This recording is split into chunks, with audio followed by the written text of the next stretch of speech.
नमस्कार, आप देख रहे हैं न्यूज़ वन इंडिया। मैं हूं आपके साथ राजेश कुमार।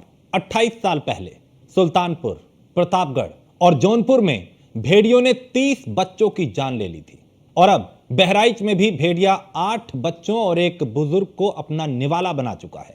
आमतौर पे शांत रहने वाला जानवर भेड़िया इतना उग्र कैसे हो गया? आखिर जंगल से गांव की तरफ क्यों रुख कर रहे हैं जानवर? क्या आने वाले समय में गांव में जिंदगी और मुश्किल हो जाएगी? ऐसे कई सवाल हैं जो इस वक्त हर किसी के जहन में है, क्योंकि ये सिर्फ मामला अब बहराइच तक सीमित नहीं रहा है। सीतापुर में भी ये खौफ कि वहां पर भी भेड़िए ने हमला किया और उसके अलावा बिजनौर में गुलदार कहीं पे, यानी कहीं गुलदार का खौफ है, कहीं भेड़िए का खौफ है, कहीं सियार का खौफ है और कहीं पर ये जो नरभक्षी, ये जो आदमखोर जानवर हो चुके हैं, उनका खौफ है। पब्लिक द्वारा जो है सूचना दी गई विभाग में कि जो है कोई जंगली जानवर हमारे गांव में आया हुआ है। इस सूचना के आधार पर अधिकारियों ने हमें निर्देशित किस गांव में आया था? पुरैना गांव में जो है कोई जंगली जानवर आया है। इस संबंध में हम जो है अधिकारियों से द्वारा हमको सूचना दी गई कि आप जो है पुराना गांव जाकर देखिए, वहाँ से जंगली जानवर सूचना मिल रही है। तो इससे पहले ये चूँकि बॉर्डर की जो है बॉर्डर का गांव है, बगल में रामनगर रेंज पड़ती है, उसके बाद हमारी फतेहपुर रेंज पड़ती है। तो उससे पहले रामनगर रेंज के स्टाफ द्वारा जो है आए यहाँ पे जो है देखे टहल घूम करके, उसके बाद हम लोग बाद में आए गए तत्काल। तो हम लोग यही जो है घूम टहल देख रहे हैं, लेकिन जहाँ बताया जा रहा है क्योंकि ज़मीन की जो है काफ़ी टाइट होने के कारण कोई फ्रैक्चर नहीं मिल रहे हैं, इससे कुछ स्थिति स्पष्ट नहीं हो पा रही जी। तो अब क्या आपकी प्रोसेस, क्या प्रक्रियाएं होंगी इसकी? देखिए, इसमें हम लोग जो है क्योंकि बगल में जो है आपके बहराइच जनपद है, वहाँ भेड़िए का आतंक है। ग्रामीण जो है थोड़ा असहज हैं, इसलिए हम लोग जो है सोच रहे हैं कि गांव में जो है गांव की पब्लिक को कोई जो है इस तरह के जो है वो न हो, मनोबल बना रहे। इसलिए हम लोग जो है रात में कैंपिंग करेंगे और जो है हम लोग रहेंगे रात में। एक बार 50 किलोमीटर दूरी से देखा, दोबारा हमने एकदम 10। फिर देखने के बाद क्या बताया, क्या किया? फिर देखने के बाद सर उसको हमने देखा, वो हमारी तरफ एकदम देख रहा था। फिर हम अचानक पीछे की ओर भाग लिए। देखने के बाद फिर इसकी सूचना कहाँ पे दी? फिर इसको सूचना हम प्रधान के लड़के के पास फोन किए कि ऐसी ऐसी बात है। वो सर गांव की तरफ जा रहा था। देखें सुबह। अच्छा, क्या देखा, क्या नजर आया आपको? चीता था वो। आ जाते हैं खेतों में, अभी तो नहीं, कोई ज़रूरत नहीं। हमारा सारा स्टाफ लगा हुआ है। कुछ सावधानियां बरतनी होती हैं जो उनको बताया भी जा रहा है। तो जागरूक रहने की ज़रूरत है, सावधान रहने की ज़रूरत है। संभावना है कि जानवर खुद ही चला जाएगा, नहीं चला जाएगा तो इसके आगे हम लोग कार्रवाई करेंगे। सर, क्या ये जानकारी आई है, ये जानवर कौन सा है, क्या कुछ? अभी तो संभावना है कि तेंदुआ है, जैसा कि स्टाफ बता रहा है।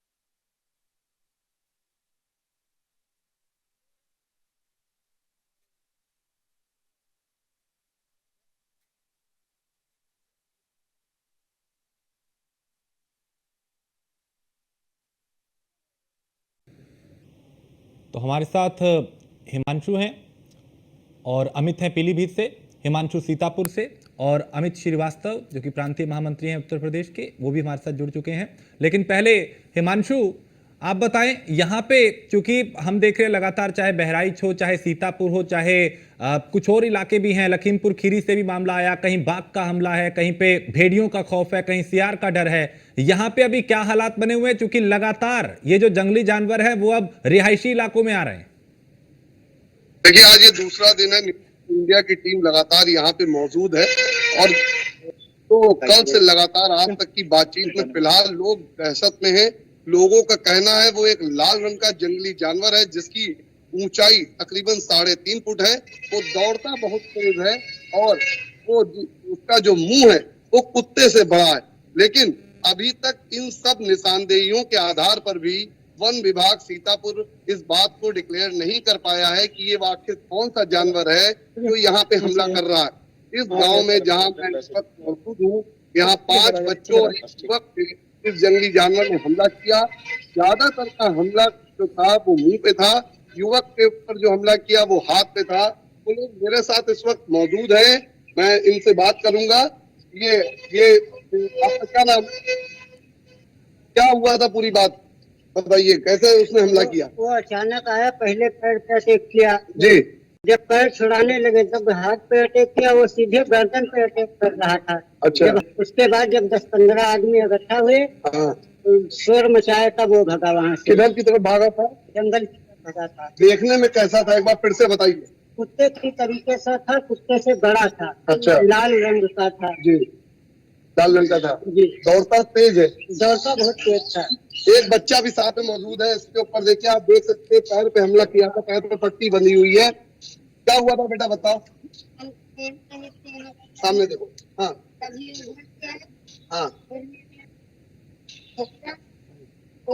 सब बच्चे किनारे हो गए और मैं बीच में रह गया।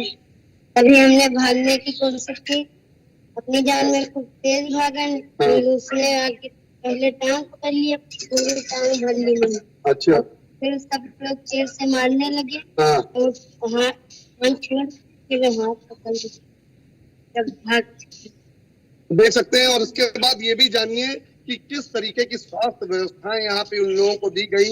इस गांव में 5 बच्चों पे हमला हुआ, 1 युवक पे हमला हुआ। आप बताइए, इसके बाद स्वास्थ्य को लेकर स्वास्थ्य महकमे ने आप लोगों के साथ क्या बर्ताव किया, क्या हुआ है?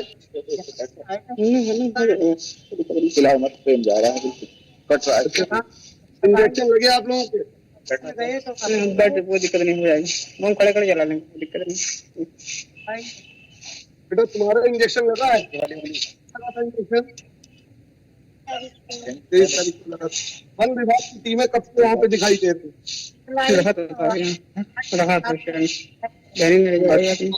कहना है कि जब न्यूज़ वन इंडिया की टीम ने यहाँ पे पहुंच के फोन लगाया तो वन विभाग की टीम भी आई हमारे साथ।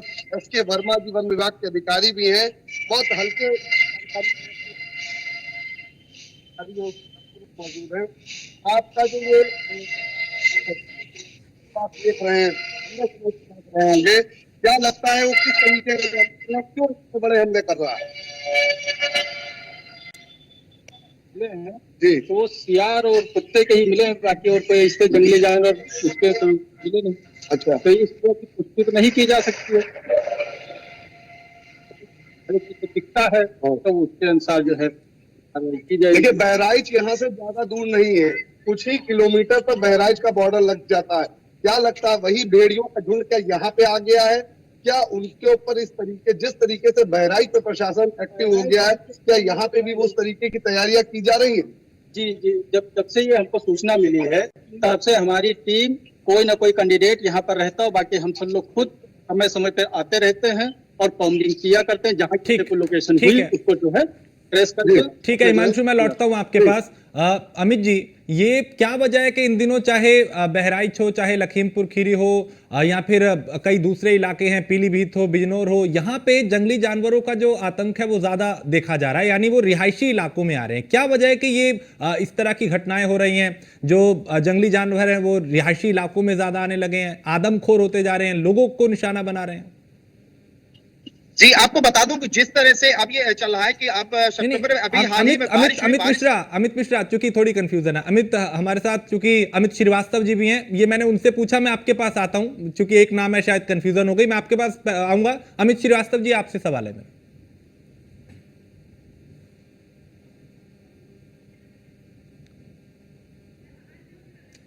सर आपने शायद म्यूट कर रखा है, अनम्यूट कर लीजिए।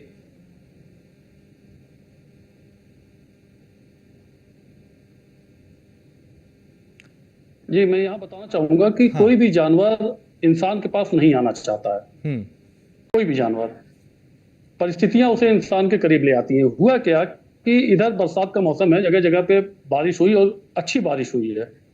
इन बारिशों से भेड़िए जो होते हैं वो मान में रहते हैं, और मैं आपको बताऊं कि भेड़ियों की सबसे खास बात यह है कि वो अपना ज्यादा से ज्यादा समय मान में गुजारते हैं, वो सिर्फ शिकार करने के लिए बाहर निकलते हैं।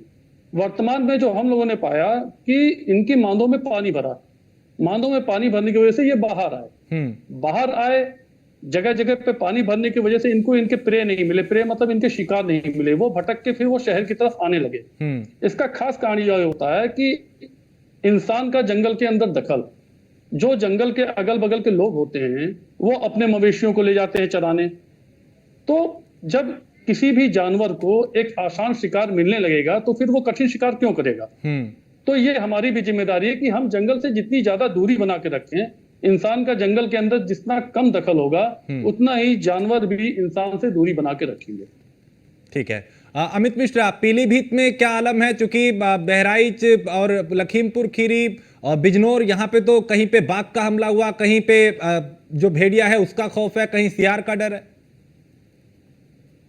पीलीभीत जो टाइगर रिजर्व है 2014 से इस टाइगर रिजर्व को यहाँ पर घोषित किया गया था। वहीं आपको बता दें कि जिस तरह से 2014 से अभी तक 2024 तक पिछले 10 वर्षों में यहाँ पर जो टाइगर की संख्या है वो लगभग 6 गुनी हो गई है। अब वर्तमान में 70 से प्लस यहाँ पर टाइगर है। वहीं अगर हम बात करें टाइगर रिजर्व से सटे जो क्षेत्र है उसमें लगातार आए दिन टाइगर जंगल से बाहर आता है और ग्रामीण जब अपने खेतों पर जाते हैं, अपने किसी काम से बाहर निकलते हैं तो उन पे अटैक कर देता है। और वहीं ऐसा करें कि अनुमानित भी अगर हम बात करें तो पिछले 10 सालों में अभी तक 40 मौतें टाइगर के हमले से हो चुकी हैं। तो ऐसे में सवाल ये खड़ा होता है कि एक तरफ जहां मानव जीव संघर्ष को लेकर के सरकार हो, यहाँ का प्रशासन हो या लोग जितने भी आला अधिकारी है, वो प्रयास उनका यही रहता है कि जो समस्या है वो ना हो, मानव जीव संघर्ष ना हो। लेकिन उसके बावजूद भी इस तरह की जो समस्याएं होती वो कहीं न कहीं प्रश्न चिन्ह वन की सुरक्षा व्यवस्था पे भी लगा देती हैं। वहीं अगर हम टाइगर रिजर्व में वहां के तार फेंसिंग की भी बात करें तो इससे पहले वन मंत्री हो या सरकार में सीएम योगी आदित्य का चुनाव के दौरान यहाँ पर हुआ था और उन्होंने भी कहा था कि टाइगर रिजर्व पीलीभीत में जो हमले टाइगर के द्वारा हो रहे हैं, लोगों की जो मृत्यु हो रही है उसको जल्द से जल्द उसका निस्तारण किया जाएगा, मानव जीव संघर्ष को रोका जाएगा। ये तमाम बातें तो कही थी, लेकिन तार फेंसिंग के लिए जो बात का अभी तक तार फेंसिंग का जो स्तर है वो काफी स्लो है। पूरे टाइगर रिजर्व में अगर बात करें तो कुछ ही हिस्सों में तार फेंसिंग हो चुकी है। तो ऐसे में टाइगर का जंगल से बाहर आकर के ग्रामीणों में अटैक कर देना, अब सवाल यह भी खड़ा होता है कि कहीं न कहीं ग्रामीण क्षेत्र में यदि बाघ आता है तो तार फेंसिंग की आवश्यकता है। हाँ, कुछ ऐसी भी चीजें समझ आई है जहां पर ग्रामीणों को जंगल के किनारे पहुंचने पर वहां टाइगर ने हमला किया है। तो कहीं न कहीं यहाँ इस मामले को लेकर के प्रशासन और शासन को पूरी तरह से बात समझनी चाहिए कि जिस तरह से मौतों का आंकड़ा लगातार बढ़ता जा रहा है, टाइगर बाहर आकर के हमला कर रहे हैं, तो तार फेंसिंग की जो प्रक्रिया पिछले 2014 से अभी तक जब टाइगर रिजर्व घोषित कर दिया तो पिछले 10 सालों में जो टाइगर रिजर्व को लेकर के तार फेंसिंग की स्थिति बनी होनी चाहिए थी, लेकिन अभी तक तो कुछ ही डिस्टेंस पर तार फेंसिंग हो चुकी है। हालांकि वर्तमान की अगर हम बात करें तो अभी तक अनुमानित आंकड़ा 40 के आसपास मौतों का टाइगर से हो चुका है और वही घरों में भी घुस जाता है। अभी हाल ही में एक वीडियो वायरल भी हुआ था जिसमें एक टाइगर जो है किसी की छत पर खड़ा हुआ है और पूरी गांव की स्थिति भयावह थी। तो कहीं न कहीं सवाल यह भी खड़ा होता है कि जिस तरह से शासन और प्रशासन सिर्फ बातें कर रहा है, आखिर ये बातें वो धरातल पे क्यों नहीं आती हैं? वन विभाग इतना मुस्तैद है तो मुस्तैद होने के बाद इस तरह की घटनाएं क्यों होती हैं? या तो आप वहां के क्षेत्रीय लोगों को समझाने में असमर्थ है या आपकी सुरक्षा व्यवस्था जो आप कर रहे हैं वो सिर्फ कागजों में कर रहे हैं। तो कहीं न कहीं ये सवाल वहां प्रशासन पे भी खड़ा होता है। अब आने वाले समय में देखने वाली बात ये होगी कि किस तरह से यहाँ पर टूरिस्ट प्लेस है, चूका बीच भी है, टाइगर रिजर्व लोग घूमने आते हैं और इस तरह की अगर ऐसी गतिविधियां रही, तार फेंसिंग को पूरी तरह से नहीं कराया जाएगा तो बड़ी अनहोनी को भी होने की आशंका भी रहती है। जी बिल्कुल। हमारे साथ यादवेंद्र देव विक्रम सिंह झाला जुड़ चुके हैं जो कि वाइल्ड लाइफ एक्सपर्ट हैं। आपसे हम ये जानना चाहेंगे सर कि ये जो अभी हमले जंगली जानवरों के रिहायशी इलाकों में खासकर इंसान पे होने लगे हैं, इसकी सबसे बड़ी वजह क्या है और इसको कैसे रोका जाएगा? क्योंकि लगातार रिहायशी इलाकों में ये जंगली जानवर आ रहे हैं और यहाँ पे लोगों को निशाना बना रहे हैं। जी, ऐसी बात है कि पहले के जमाने में ब्रिटिश टाइम्स में आप देखें तो हमारी टाइगर की आबादी करीबन 40,000 के आसपास थी, अभी 3,000 ही बची है। मनुष्य की आबादी देखे तो 1.6 बिलियन हो गई है, चाइना को भी हमने पीछे छोड़ दिया है। तो ये सब आबादी कहाँ जाती है? जंगलों में तो जाती है। जंगल कट रहे हैं, खेती की जमीन बढ़ रही है, इंडस्ट्रीज बढ़ रही है, माइनिंग बढ़ रहा है, तो जानवर जाएंगे कहाँ? वो आएंगे ही आपके गाँव में और ये कॉन्फ्लिक्ट तो बढ़ता जाएगा जब तक हमें जो डेवलपमेंट हम कर रहे हैं वो ग्रीन डेवलपमेंट नहीं होगी। हमें संतुलन रखना पड़ेगा इकोलॉजी के साथ में और उसके साथ डेवलप करें। अभी जो हम कर रहे हैं उससे पृथ्वी जिस दिशा में जा रही है उसमें मनुष्य का भविष्य भी क्वेश्चनेबल है। तो ये जो आप कह रहे हैं कि संघर्ष हो रहा है, ये संघर्ष आगे के टाइम में बढ़ने वाला है, कम नहीं होगा, क्योंकि हम हमारे तरीके बदलने के लिए तैयार नहीं है। हमें इकोनॉमिक गेन इतना जल्दी चाहिए कि पृथ्वी इसको साथ में संतुलन नहीं रख सकती। तो ये हमारी गवर्नमेंट के ऊपर प्रेशर रहता है, पॉपुलेशन बढ़ रही है, गरीबी बढ़ रही है, तो इसको कैसे एड्रेस करें? ये हमारी सोसाइटी की दृष्टिकोण हमें बदलना पड़ेगा कि हमें बाकी जो हमारे पृथ्वी के ऊपर जो जानवर रहते हैं उसके साथ में सहयोग करके, उसके साथ में सम्मिलित होके हमें आगे बढ़ना है, उनको नष्ट नहीं करना है, तभी ये संघर्ष कम होगा। इनकी जगहें जो हमने ले ली हैं उसको हमें सुरक्षित बनाना पड़ेगा, तभी ये जानवर वहाँ रुकेंगे और ये अटैक्स कम होंगे। यादवेंद्र जी, हाँ, एक चीज और है कि अगर कोई ये इस तरह का जंगली जानवर एक बार इंसान का खून अगर उसके मुंह को लग जाए तो क्या ये बार बार फिर इंसान पे ही हमले करता है? दूसरे जानवरों को अपना निवाला बनाने से बेहतर क्या फिर इंसान को ही टारगेट करता है? जी, वो अब ये जानवर के ऊपर आधारित है। अगर जानवर और कोई शिकार करने लायक रहता नहीं है, यानी कि उसको कोई ईजा हुई हो, दांत टूट गए हो, बूढ़ा हो गया हो, तो वो इंसान को खुराक मान के उसी पे खाता है, क्योंकि सबसे आसान है इंसान को मारना। परंतु जो नॉर्मल जंगली जानवर होते हैं वो इंसान से डरते हैं और जितना दूरी रख सके उतना रखेंगे। इंसान हजारों सालों से उसका शिकार करती आई है, तो जानवर, सब जानवर, हाथी से लेके चूहा तक, सब जानवर इंसान से डरते हैं और इससे जितना दूर रह सके उतना रहते हैं। तो ये नॉर्म नहीं है कि जानवर आदमखोर है, ये तो एबरेंट बिहेवियर है। कोई हजार में, लाखों में एक जानवर ऐसा बन जाता है, जैसे कि अभी बहराइच में हो रहा है जी। भेड़िए जो है वो मनुष्य से बहुत ही आगे भाग जाते हैं, परंतु एक भेड़िया जो सीख रहा है कि भाई बच्चे आसान है मारने के लिए, बाकी कोई खुराक वहाँ है नहीं, ना हिरन है ना खरगोश है, तो वो क्या करेगा? या अपना भूखा मर जाएगा या फिर बच्चों पे हमला करेगा। तो ये जो समस्या है वो मनुष्य की बनाई हुई समस्या है।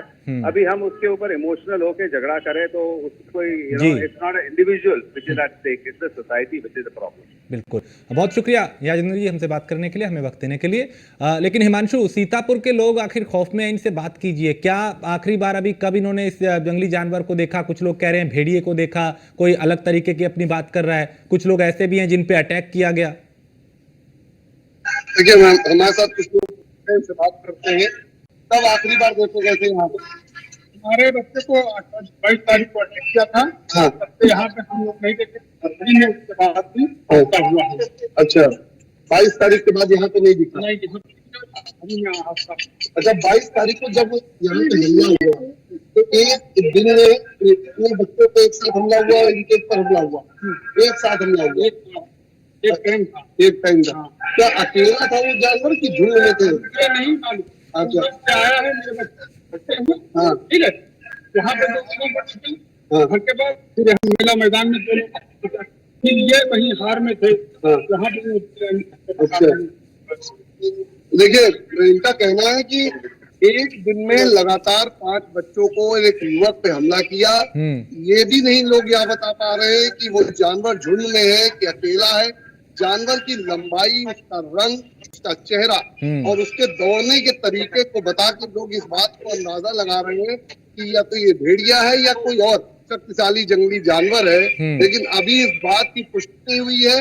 हमारे साथ वन विभाग के लोग भी मौजूद हैं, वो भी अभी पुष्टि नहीं कर पाए हैं। लेकिन फिलहाल कुछ भी हो, लोग बहुत दहशत में हैं और लोग अब अपने खेतों की तरफ भी जाने से डर रहे हैं। जा रहे हैं तो लाठी डंडों से लैस होके जा रहे हैं, लोगों की बड़े बड़े झुंडों में जा रहे हैं, ताकि अचानक उन पर कोई जानवर अगर हमला करे तो वो अपने आप को बचा सके। तो ऐसे में अभी खौफ यहाँ पे कम नहीं है। हालांकि सीतापुर वन विभाग लगातार सियार के हमले की बात कर रहा है, लेकिन लोगों का कहना है सियार यहाँ पहले भी देखे गए हैं, लेकिन उनके द्वारा ऐसा हमला नहीं किया गया है। तो ऐसे में सवाल लाजमी है और इसके ऊपर जांच भी लाजमी है कि आखिर वो कौन सा जानवर है। वो अगर भेड़िया है तो अब तक पकड़ा क्यों नहीं गया? क्योंकि आज 7 दिन पूरे हो चुके हैं और अभी तक इस क्षेत्र में कोई भी ऐसा जंगली जानवर वन विभाग की गिरफ्त में नहीं आ सका। ठीक है, श्रीवास्तव जी, अब ऐसे में क्या किया जाए? जब इतने बड़े पैमाने पे इस तरह के मामले सामने आने लगे हों तो फिर ऐसे में क्या किया जाए? नहीं, देखिए, ऐसा नहीं है कि वन विभाग प्रयास नहीं कर रहा, प्रयास में कोई कमी नहीं है। और आपने देखा होगा 3 भेड़िए पकड़े भी गए हैं। होता क्या है कि 4 तक ये संख्या पहुंच गई। इस समय जो माहौल है जी, इस समय जो माहौल है, एक तो ह्यूमिडिटी बहुत ज्यादा है, ऊपर से ग्रासलैंड बहुत ज्यादा हो गई है। तो हम ड्रोन से भेड़ियों को सर्च कर रहे हैं। जानवरों को सर्च करना इतना आसान नहीं होता है। हम ड्रोन से उनको सर्च कर रहे हैं। अच्छा, हमारी जिम्मेदारी इंसान के साथ साथ उन जानवरों को बचाने की भी है। आपको मतलब ये जान के ताज्जुब होगा, सिर्फ 2 से 3 हजार भेड़िए ही रह गए हैं हमारे हिंदुस्तान में, और भेड़ियों का रहना बहुत आवश्यक है। हमारी परिस्थिति तंत्र के लिए भेड़ियों का रहना बहुत आवश्यक है। अगर ये जानवर खत्म हो गए तो हमारे जंगल धीरे धीरे नष्ट होने खत्म हो जाएंगे। तो हमारी जिम्मेदारी है कि हम उनको भी बचाएं और पब्लिक को भी बचाएं। और पूरी कोशिश की जा रही है, ड्रोन से खोजा जा रहा है और लगातार हम लोग कॉम्बिंग कर रहे हैं। हमारे कर्मचारी दिन रात गश्त कर रहे हैं जी। आसपास के ग्रामीणों को सुरक्षा उपायों को समझाया जा रहा है और हमें पूरी उम्मीद है कि हम ट्रैंकुलाइज करके उन्हें पकड़ के और फिर वापस कोर एरिया में छोड़ देंगे। ठीक है, चलिए बहुत शुक्रिया आप तीनों का हमारे साथ जुड़ने के लिए, इस जानकारी के लिए। तो सवाल सबसे बड़ा यही कि आखिर जो रिहायशी इलाकों में जंगली जानवरों का ये आतंक फैलने लगा है, ये रुकेगा कैसे, और क्या ये इंसान की जंगल में दखलंदाजी का ही नतीजा है जो आज सबके सामने है।